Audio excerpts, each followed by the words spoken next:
I want to bring on my guests. I'm sorry to keep him waiting. We are joined with the man himself. I haven't seen him in such a long time. It is great to see him. Shobhan Saxena, journalist. Shobhan, I'm not even sure what your bio is now. I have one for you, but maybe you might be better off giving it. As Sao Paulo-based journalist, I can say that. Where are you working now, by the way? Morning, Jamal, and morning to all your viewers. I'm based in Sao Paulo in Brazil, and I've been here since 2012, reporting mostly for Indian media. I worked with Times of India. I worked with the Hindu, two major newspapers of India, also the Wire, which is also a website of India. And right now, I'm a correspondent for DD India, which is the state channel of India. It's very big. Sorry. Oh, you're fine. It's early morning, so and it's a very big channel. They have 25 satellite channels in 15 languages across India. So I'm reporting about Brazil and Latin America for this Indian channel. Oh, fantastic, man. I'm so glad that you're back in the saddle. I missed you. I missed your reporting. You've always been really good at what you've been doing, and I deeply appreciate you joining me to have a conversation about this. So this came out. Pakistan is effectively saying that India is preparing an attack within the next 24, I believe they said 32 hours. And this also came out. According to Indian government sources, Prime Minister Modi has granted Indian Armed Forces full operational freedom to decide the mode, target, and timing and response of the Falgam attack. I've had a Pakistani journalist to give their take on events, what they believe took place, what they believe happened. What is coming out of Pakistan is skepticism that this was indeed a Pakistani terrorist group. Now, Pakistan would admit that they have supported terrorist groups in the past. I mean, there have been interviews with people admitting to such. They would say that basically, hey, we did it for the West. Fair enough. India is effectively saying, look, you've given money to some of these groups. And in giving money to some of these groups, you are on some level culpable for what these groups do, this particular group in particular. Pakistan would say it is a bit weird for a group to be able to travel 100 kilometers to commit an attack like that. In which case, they've said this seems like a false flag for the very purpose of creating a conflict between Pakistan and India. So both sides are sticking out their takes on this. Explain it to us. Explain it to my audience from, I guess you could say, the Indian perspective of what is going on and the Indian response to what is going on. Okay, Jamal, let me talk briefly about the background of this whole story. What happened? I think this week, what happened? There's a place called Pahalgam in Jammu and Kashmir. It's a touristy place, very popular among Indian tourists. And there was a meadow, and thousands of Indians were enjoying.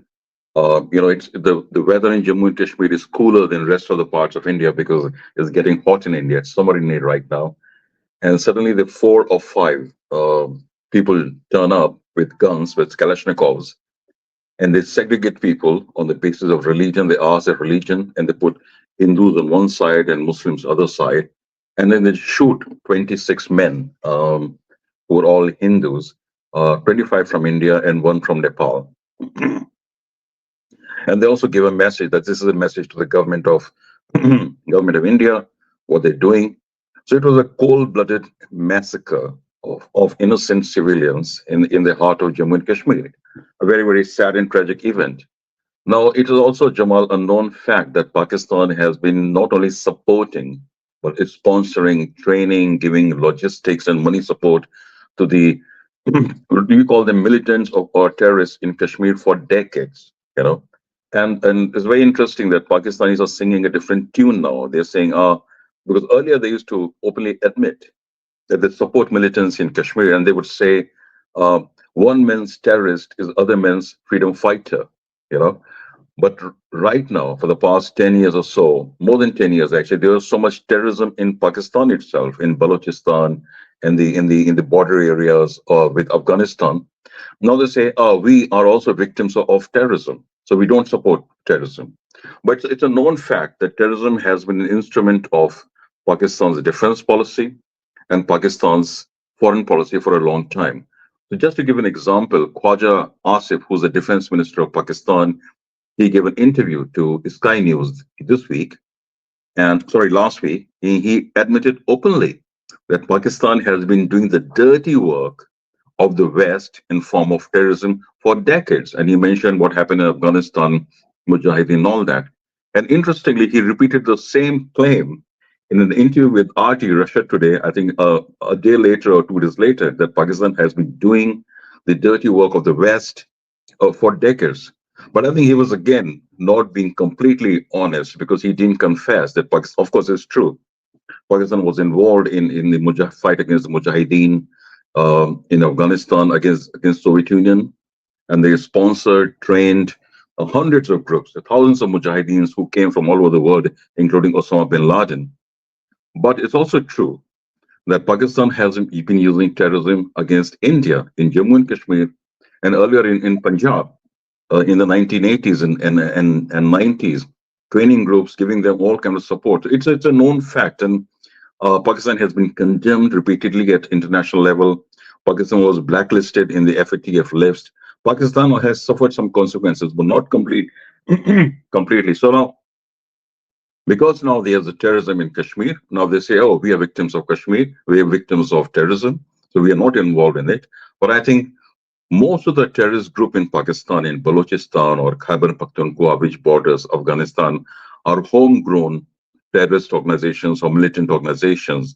There's an organization called BLA, Balochistan Liberation Army, active in Balochistan, and TTP, Tehreek-e-Tariq Pakistan, which is active in the areas on the bordering areas with Afghanistan, and they have been fighting the Pakistani army actually for a very very long time. So I'm not sure to call them terrorist organizations because they are in fight against the Pakistani army and not so much against civilians.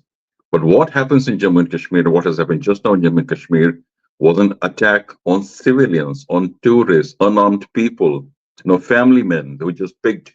They were from all over India, even from US. There was one Indian family from the US that picked up and just shot. So I think this is a cold-blooded massacre of innocent people, and Pakistan is trying to evade responsibility. Of course, they can't openly admit, but I'm glad now they are saying that.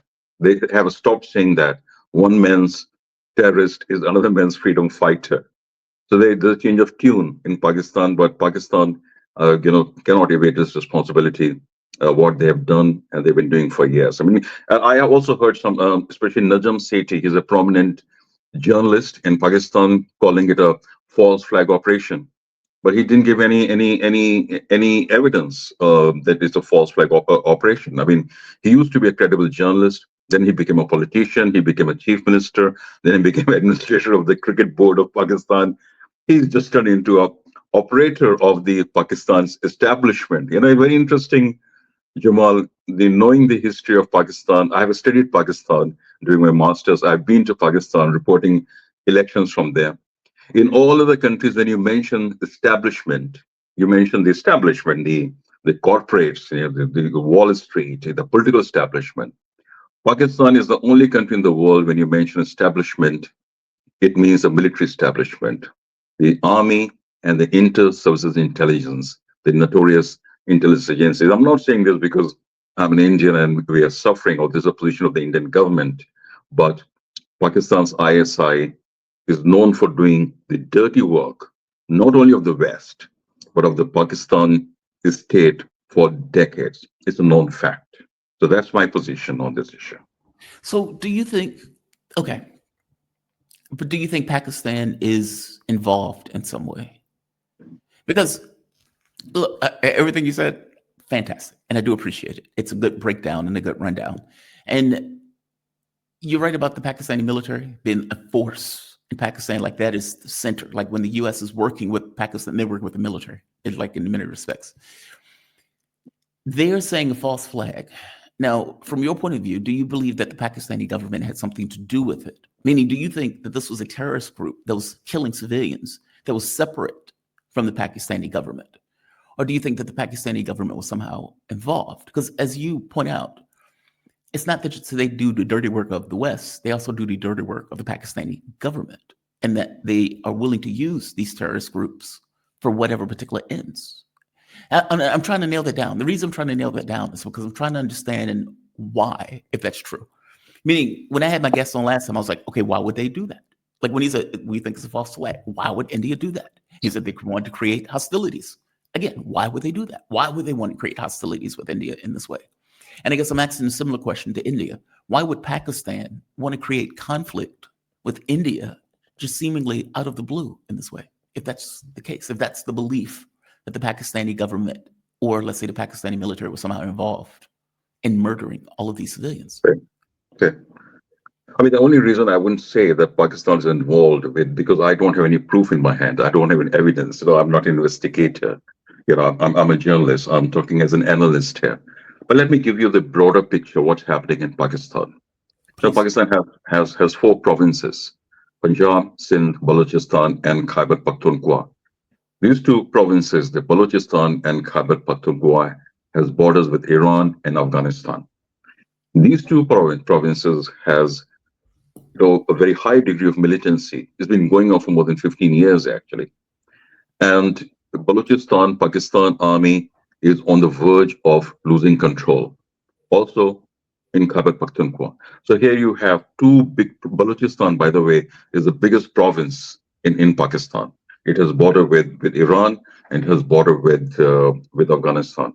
It also has low intensity militancy inside Iran as well, because Balochistan was split by the British as usual between Pakistan and Iran, and they split the Pashto speaking Pathan areas between Afghanistan and Pakistan. This is also the part of the imperial legacy left behind by the British. So Pakistan army is fighting on two fronts, and they're actually losing. So they are on the verge of losing two provinces. Pakistan is on the verge of falling apart. They've never faced they've never faced this situation before. Of course, in 1971, they fought a war with India, and they lost the eastern flank of Pakistan, which was called East Pakistan earlier, and it led to the emergence of an independent country called Bangladesh. And because they lost East Pakistan, and Bangladesh was born as a result of war with India. So Pakistan has never forgiven and forgotten that lesson, that that they, from being two West Pakistan and East Pakistan, they got reduced to just Pakistan on the western flank of India. So now the biggest challenge for the Pakistani establishment, which is basically military on the ISI, how is to keep the two countries, how to keep these provinces, how to keep the country together, because Right. you have a high level militancy.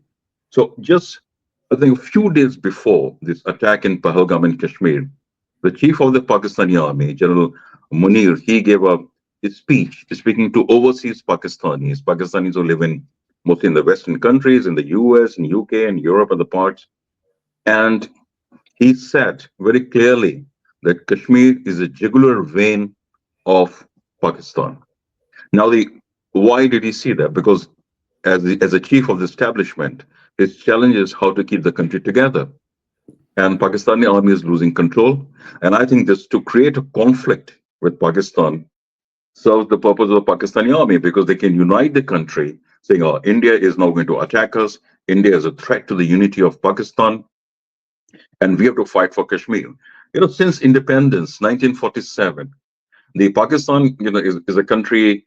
I don't want to go into history because it will be a very, very long lesson. Pakistan, people say, many analysts say this: Pakistan is a country which is in search of an identity, an idea. What does it stand for, really? I mean, there's a great difference between India and Pakistan. India became a democracy.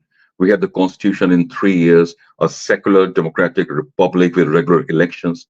On the other hand, Pakistan just fell into the arms of the army. They could not write the constitution for 7, 8 years. The first prime minister got assassinated, and then the army took over, and there has been a one after another, more than 35, 40 years of military dictatorships. So Pakistani, it has never really become a democratic country. It has not been a secular country. It has been in search of an identity, how they keep the country together. And now, as it's falling apart, and the Pakistani army faces the biggest challenge now, not from India, not from Afghanistan, it's facing from the forces within in Balochistan and Khyber Pakhtunkhwa, two big provinces, border provinces. And right now, it needs a conflict. It needs a conflict with India. to keep itself united, to keep the army engaged. It's a very dangerous game. It's a high stakes game, but I think they are playing it because nothing works better than in Pakistan than saying, "Oh, India is about to break Pakistan apart," because it's happened in the past in 1971, and they're replaying that, that book The card. to Oh, trying to that's keep themselves fascinating. together. So just to make sure I understand it, the thought is that all of those terrorist groups, rebellious groups that are effectively attacking Pakistan and putting pressure, trying to break away these regions, would come together and say, okay, we're going to stop attacking the Pakistani military. We're going to work with the Pakistani military to fight the Indians because the Indians are now trying to attack Pakistan. That's the thinking that India has in regards to why this might be taking place. Oh, that is fascinating. Um, do you think an attack? Do you think India is going to attack? I mean, I show the article with basically Modi is saying, figure out what happened and attack whoever needs to be attacked. You have my full discretion. I mean, they murdered 26 civilians, right? So I totally understand where he's coming from with this. Are they going to attack? And if so, where? I mean, does India even know yet? I mean, has that information been released? Have there been any leaks discussing what Modi's plans are in regards to pursuing some kind of military aggression against Pakistan? Well, yeah, I think it's absolutely up to the military commanders to decide what actions they take, and that's what the prime minister has said. So I can't really comment on what's going to happen. Is going to happen something going to happen tomorrow or day after. We don't know yet, but we know from history what happened in 2019. 40 Indian soldiers were killed in a bomb blast, in a car bomb blast in the state of Jammu and Kashmir. And soon after, India attacked a base of jihadists in place called Balakot in the occupied area of Kashmir. And I think, as per the Indian government, more than 350 terrorists were killed in an attack. Of course, Pakistan denied it. Nobody was killed. And before that, I think there have been few military bases been attacked by terrorists inside India. And Indian special forces crossed the border and they attacked some jihadi centers inside Pakistan. So, given this background, I mean, we can expect some kind of action against some terrorist organizations or jihadi centers, training centers, or launching pad close to the border of India or inside Pakistan.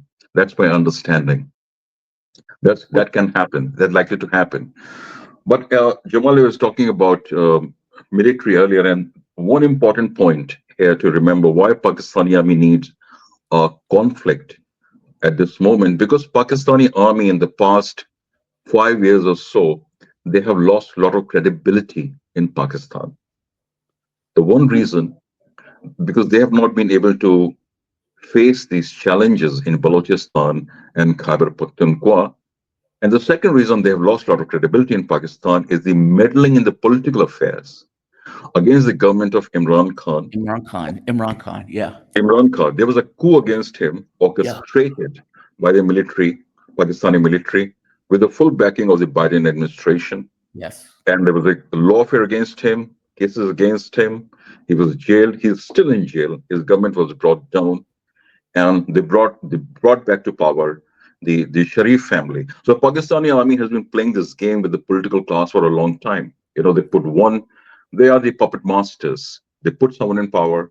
When Imran Khan rose to power, there was enough rumors that he was brought to power by Pakistan's military establishment, and they got upset with him really because he was talking about the what Americans had been doing, the Americans' drone war in Pakistan, inside Pakistan, and he was challenging that narrative. They got upset with him, and they got rid of him, and they hmm brought and a Nawaz Sharif family who were living in exile in London because they have these dozens of corruption cases against him, and all those corruption cases mysteriously disappeared, and they brought back to country, and they're in power. Imran Khan goes to jail. Imran Khan remains one of the most popular leaders in Pakistan. I'm not a fan of Imran. I'm a fan of Imran Khan as a cricket player. He was a great cricket player. Okay, and really a fan of him, a fantastic bowler and a great all-rounder of cricket. Not a big fan of him as a politician, but it's a fact. I mean, the vast majority of Pakistanis now believe that Imran Khan is in jail because of the Pakistani military. He First time is. in the history of first time in the history of Pakistan, when Imran Khan was jailed, people went to the army, to the houses of army brigade commanders and smashed the houses. They burned those Wow. houses. Never before in the history of Pakistan, people have challenged the army or attacked the army openly. This is happening. So Pakistan establishment, which is basically the army and the intelligence agency, they have a severe crisis now because they're fighting militancy, which is very, very strong, and they're also Mhm. fighting for the credibility. So they have nothing left how to defend themselves and nothing better than having a conflict with Pakistan. I think India is not looking for a war. I mean, a war between two nuclear powers is unimaginable. Let's not even go there. I don't even want to talk about it. That's not a Yeah. possibility. India and Pakistan have not fought a war since 1971, and they will not fight a war. There could be some military action, but war is not a possibility. It should not happen at all, and nobody's talking about it. Imran But Khan thing was outrageous.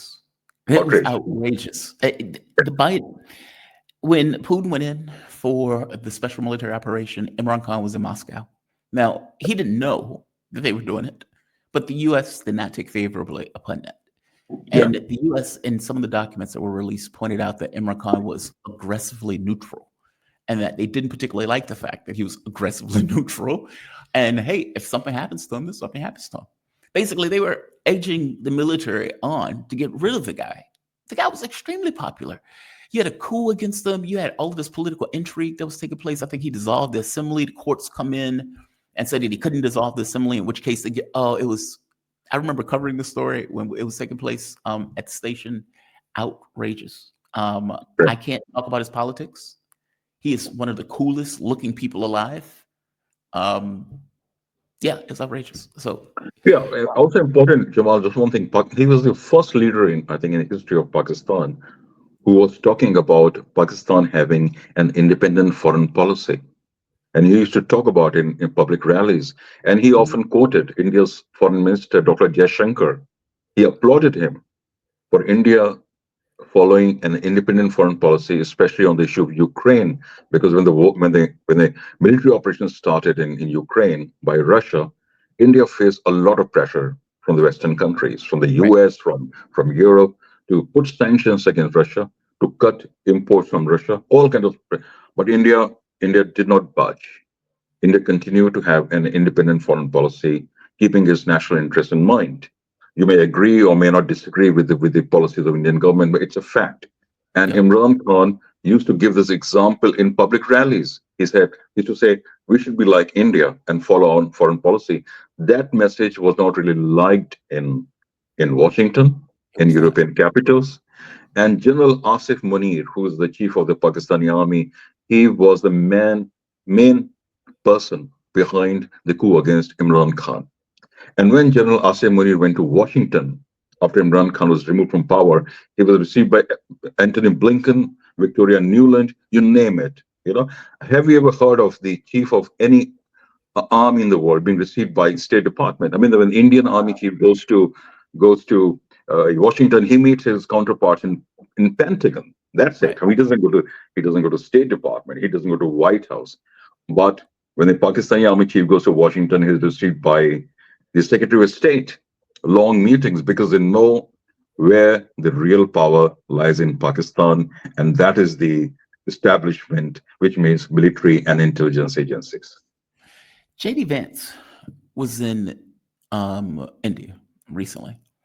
And some people point out that, let's say, some people who are looking at this and they would say, okay, is it a coincidence that JD Vance was in India a day before the Kashmir attack took place? Meaning, is there a belief that this is hijinks, that this is something to create conflict, especially with the notion of the relationships between India and China, Pakistan and China, creating chaos in that region of the world? Do you see a connection between this at all? Or this is purely coincidental that JD Vance just so happened was in India making a deal at the time that this terrorist attack took place? If it's a coincidence, it is too much of a coincidence. And again, I'll go back into history when Bill Clinton went to India in 2001. And before he landed in India, there was another massacre in Kashmir, and 36 Sikhs were killed. And again, and they were pulled out of the houses. And as Clinton was landing in India, and before he could land, 36 Sikhs were killed in Jammu and Kashmir. Wow. And again, JD Vance goes to India, and there's a massacre. Too much of coincidence. But also, I think in between, Joe Biden has been to India. I think once Obama went to India, and Donald Trump has been to India, and there was no massacre, nothing, no terrorist attack to coincide with these big visits. So why is it happening now? I think it's an important question. I think it's too much of coincidence that a top American official goes to India and there's a massacre before it. I think, as I said, we have to put it in the context of what's happening inside Pakistan and the heat the Pakistani establishment is facing at home, and also they're facing, I think, since the change of guard in Washington, they're under a bit of pressure to go soft on Imran Khan. I think there's some senators and congressmen have already moved a bill called Yeah. a Democracy in Pakistan bill, because Yeah. Imran Khan, I think, has some kind of support or some kind of relationship with Donald Trump. I've not seen Donald Trump actually supporting the current Pakistani establishment. So I think if Okay. we put all these factors together, I think the Pakistani establishment really wants trouble, and they have this, whenever there's a talk of conflict with Pakistan, with India, they start waving the nuclear card. India has not used the word nuclear or nukes, but the Pakistan. minister of the Pakistani Yeah. minister of railways of Pakistan government is saying, "Oh, we have 135 missiles with nuclear warheads and all pointing in India." I think this is a very, very irresponsible talk. It's so, in the Western capitals, they say Iran cannot have a nuclear bomb because Iran is the biggest sponsor of terrorism in the world. That's not true. Iran doesn't sponsor any terrorism, and Iran, as a country, has a right to have a nuclear policy. Of course they do. But when Pakistan in the 80s and 90s was not just sponsoring, was a major factory of terrorism, dealing with Al Qaeda. Pakistan created Taliban, by the way. The former ISI chief of Pakistan, whom I interviewed a couple of times, General Hamid Gul, he created Taliban. He's on record, and he always uh, bragged about it. That he was the creator of Taliban, and today Taliban has turned against them. So when Pakistan was indulging in this dirty work of the West and also developing a nuclear bomb, the West didn't do anything about it. They allowed they allowed Pakistan to have a nuclear bomb and they blamed North Korea for giving the nuclear technology to Pakistan. And that is absurd. That's completely absurd. And everybody knew that Pakistan was working on nuclear bomb, and they did explosion in 1998 and declared themselves to be nuclear power.